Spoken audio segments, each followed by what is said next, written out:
Hi Shakes fam, I'm Cassie Alexander and I am so excited to be here to read Sonnet 108 for you today. Because I have to confess, in preparing to read Sonnet 108 aloud for you, I've really fallen in love with this piece.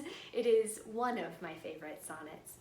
And that's partly because Shakespeare begins Sonnet 108 by asking a question. And it's a question that has occurred to me several times throughout our trip through the sonnets thus far. You know, at this point, Shakespeare has praised the listener through 107 sonnets, and he reaches Sonnet 108 and asks the question, what more is there to say? Shakespeare has run out of metaphors.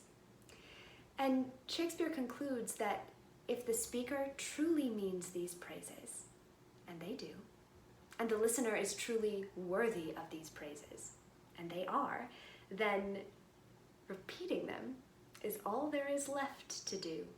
And it's a beautiful conclusion.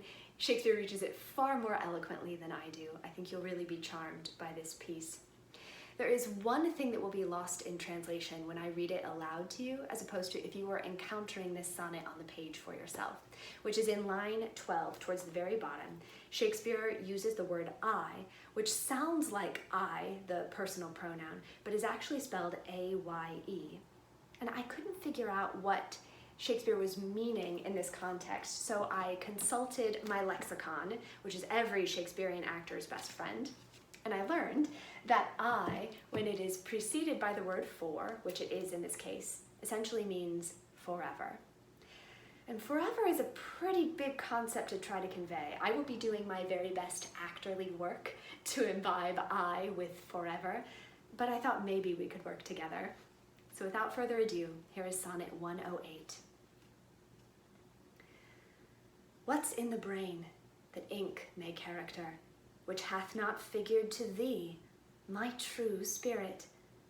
What's new to speak, what new to register, that may express my love or thy dear merit?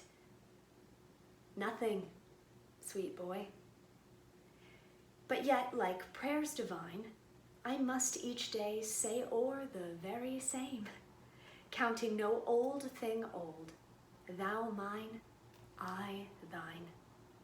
Even as when I first hallowed thy fair name, so that eternal love, in love's fresh case, weighs not the dust and injury of age, nor gives to necessary wrinkles place, but makes antiquity for aye his page, finding the first conceit of love there bred, where time and outward form would show it dead.